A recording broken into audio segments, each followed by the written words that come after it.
Boris stands firm as Blackford orders PM to respect will of Scots. Indy showdown looms.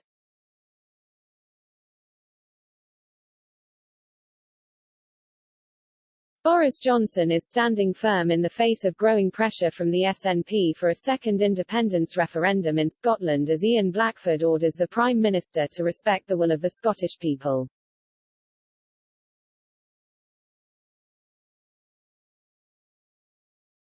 The Prime Minister is fighting to save the Union and has told the SNP to focus on the economic recovery from coronavirus. It comes as Nicola Sturgeon's party celebrates a fourth successive victory in the Scottish Parliament elections, a result Mr Blackford says gives a cast-iron mandate for a post-pandemic independence referendum.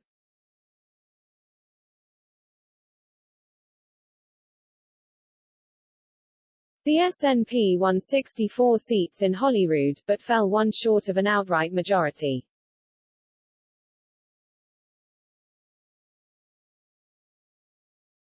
Scots also elected 8 Green MSPs to the Scottish Parliament, which means 72 of the 129 members are in favour of breaking up the UK.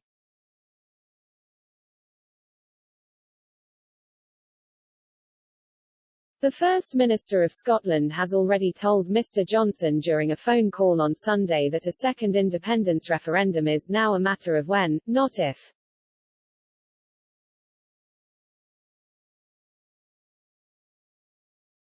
Scots rejected independence in the 2014 referendum and the SNP needs permission from Westminster to hold a second vote.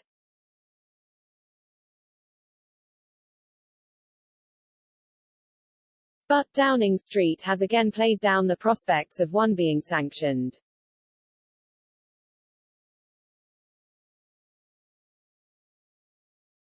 The Prime Minister's official spokesman said, throughout the recent elections all party leaders across the UK said COVID recovery should be our shared priority and that's what the UK government is going to be focusing on.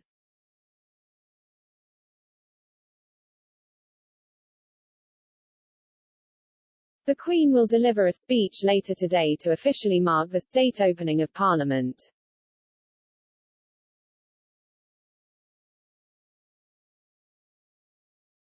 The 95-year-old will outline the upcoming agenda for Her Majesty's government.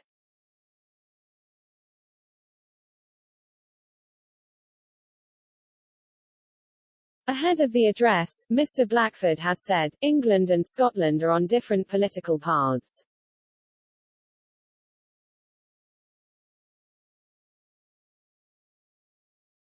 The SNP chief added Scots voted for a strong, fair, and equal recovery, instead of the long-term damage of Tory cuts, Brexit and power grabs.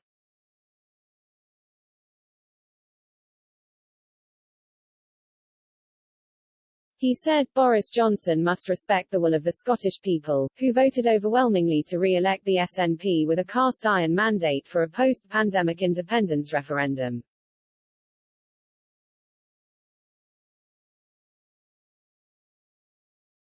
Last week's election results in both countries show England and Scotland are on different political paths. We have two governments and parliaments with different priorities.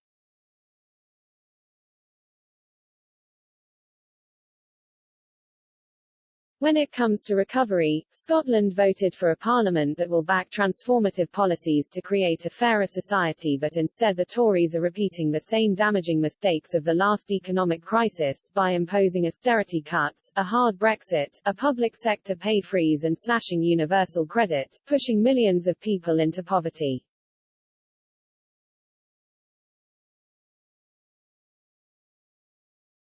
People in Scotland roundly rejected the Tories and voted for a strong, fair, and equal recovery, instead of the long-term damage of Tory cuts, Brexit and power grabs.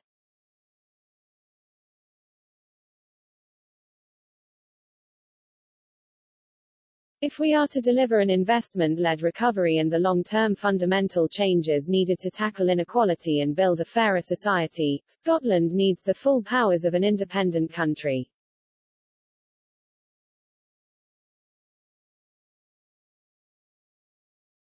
Once this crisis is over, there will be a referendum, so that Scotland's future is in Scotland's hands, not Boris Johnson's. The Tories must not stand in the way of democracy.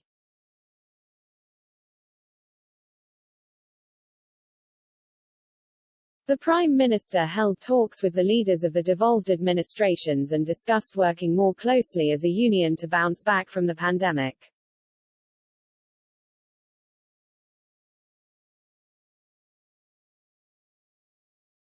After the results of the Holyrood election were announced, Mr. Johnson told The Telegraph a second independence referendum in the current climate is irresponsible and reckless.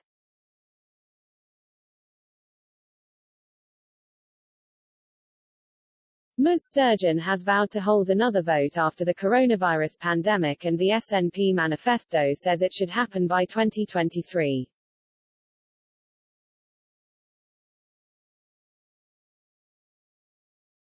Mr. Johnson was asked about Indy Ref 2 at a coronavirus briefing in Downing Street on Monday evening and said the priority is to build back better together.